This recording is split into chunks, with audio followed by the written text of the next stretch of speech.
Boa noite, pessoal.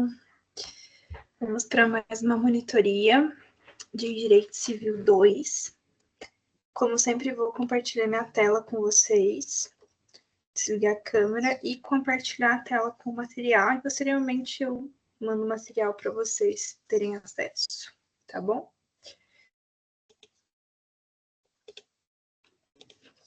Vamos lá.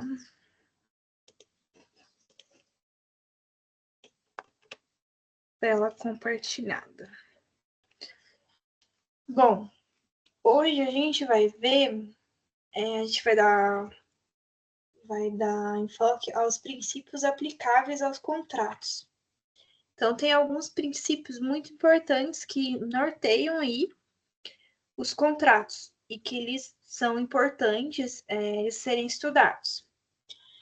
O primeiro princípio é o princípio da liberdade contratual, ou seja, tem a ideia de que as partes elas têm a liberdade, né, para decidir se elas querem ou não contratar, com quem e em quais condições. Então, esse princípio, ele dá para a gente duas dimensões principais. A primeira seria a liberdade de contratar ou não, né? Então, as partes, elas podem escolher se elas vão estabelecer uma relação jurídica, e em caso afirmativo, em quais termos e com quem. E essa liberdade, ela pode ser limitada também, em alguns casos específicos, como, por exemplo, contratos obrigatórios em atividades profissionais ou econômicas, esses contratos, eles são bem limitados. E também a liberdade de estipular o conteúdo contratual, ou seja, as partes elas têm flexibilidade para determinar as cláusulas, os direitos e as obrigações. Porém, essas cláusulas, esses direitos e essas obrigações, elas têm que respeitar os limites impostos pela ordem pública, ou seja, pela função social do contrato, né? E pelas normas também imperativas aí do direito. Então, é interessante a gente ver que a liberdade contratual, ela não é absoluta. Ela deve se harmonizar com os outros princípios, como, por exemplo, da boa-fé objetiva, da função social do contrato, para evitar abusos e desequilíbrios, né, que prejudiquem ali uma das partes ou os interesses coletivos também. Então, como eu disse aqui, a liberdade contratual ela é limitada em alguns casos. A gente tem um exemplo muito corriqueiro que é do transporte público. No transporte público, a empresa ela estabelece um horário fixo e um preço determinado. Então, aquilo tem que ser cumprido. Após, a gente tem o princípio do consensualismo. O princípio do consensualismo, ele estabelece que o contrato ele é formado pelo acordo de vontades ali. Então, ele não precisa necessariamente de formalidades para que ele tenha validade. Então, assim, nesse princípio, a gente pode tirar algumas ideias. Por exemplo, o contrato como acordo de vontade. Então, o contrato, ele nasce para os efeitos pelo consenso das partes. Então, as partes ali entrarem em consenso, elas manifestam sua vontade de maneira livre e espontânea.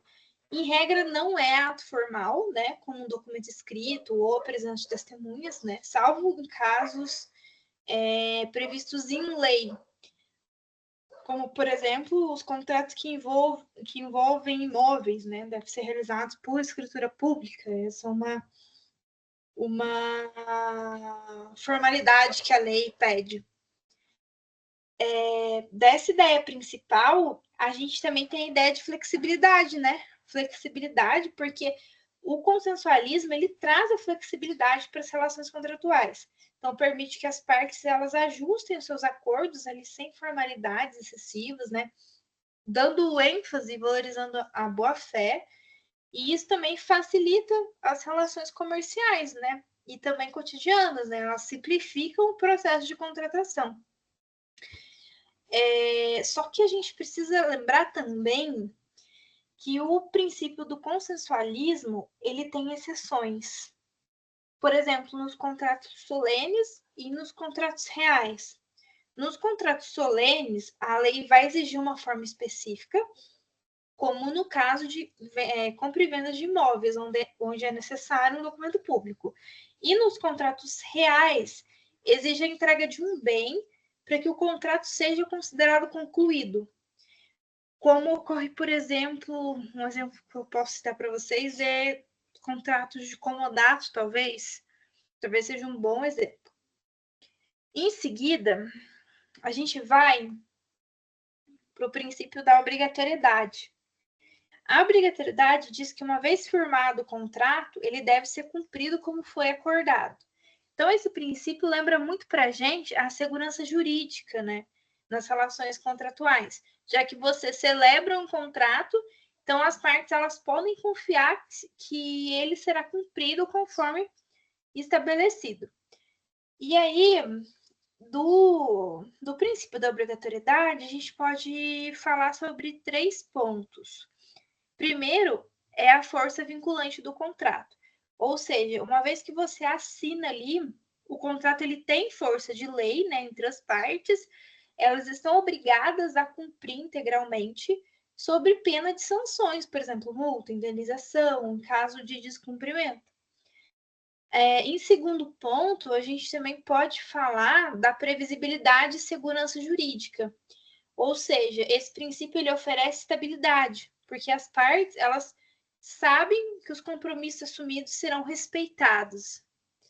É fundamental nisso nas relações econômicas, porque permite uma previsibilidade aí nos negócios. Porém, como toda regra tem sua exceção, né? A gente tem exceções ao princípio da obrigatoriedade. Ele não é absoluto. Por exemplo, em situações imprevisíveis e inevitáveis que podem exonerar parte de cumprir a obrigação, como é o caso fortuito ou força maior, né? Como eventos extraordinários, desastres naturais, é uma exceção. A pessoa ali, ela não imaginava que aquilo ia acontecer e aquela situação impede que ela cumpra com a sua obrigação num contrato, por exemplo. E também quando o cumprimento do contrato se torna excessivamente oneroso para uma das partes, ou seja, em razão de acontecimentos imprevistos ou extraordinários, o contrato ele pode ser revisto, né, ou até rescindido, por exemplo. Essa onerosidade excessiva que a gente tem nas exceções do princípio da obrigatoriedade, ela é com base na teoria da imprevisão. Eu acredito que o professor Chacon já deve ter conversado com vocês sobre a teoria da imprevisão em algum momento. Então, o princípio da obrigatoriedade, ele busca equilibrar a liberdade contratual e a justiça, promovendo assim uma confiança entre as partes, né, e o cumprimento das obrigações ali assumidas. E por último, a gente tem o princípio da relatividade. O princípio da relatividade pauta que os efeitos de um contrato estão restritos às partes, ou seja, apenas as pessoas que celebraram o contrato, elas têm direitos e obrigações decorrentes dele. Esse princípio ele implica que terceiros não podem exigir o cumprimento do contrato, né? Nem serem obrigados por cláusula, salvo exceções previstas em lei, né? Como, por exemplo, um contrato que gera direito em favor de terceiro. É uma exceção aí do princípio. Esse princípio, o princípio da relatividade, ele é importante para garantir a segurança das relações contratuais. Então, ele evita que as partes não envolvidas possam interferir nas obrigações pactuadas, né? Seria ali uma delimitação de quem pode e quem não pode ser envolvido e interferir nessas obrigações. Agora, a gente vai para a função social do contrato.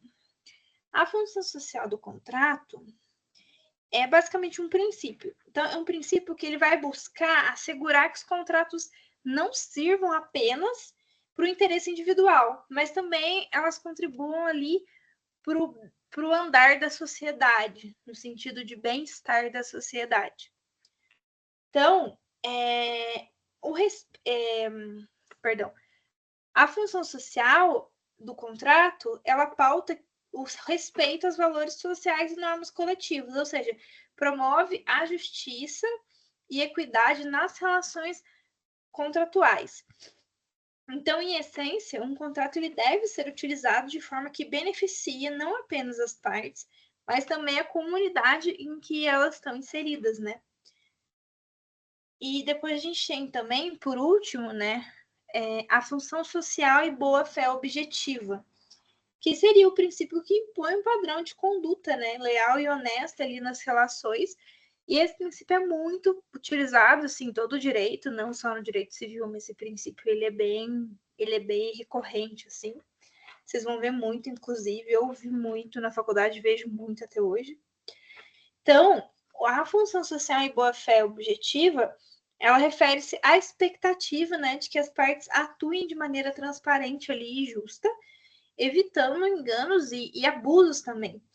Então, esse princípio, ele se manifesta não apenas na formação do contrato, mas também na sua execução e na sua interpretação. A boa-fé objetiva, ela vai visar ali proteger a confiança das partes, né, e garantir que os contratos eles sejam cumpridos de forma ética.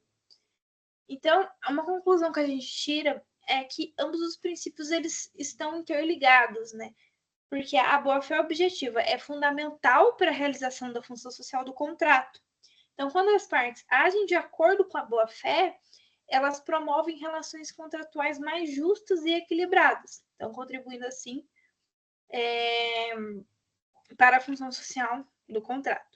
Então, a aplicação desses princípios, eles ajudam a criar um ambiente de confiança e respeito aí nas relações contratuais e, mais uma vez, fortalecendo a segurança jurídica.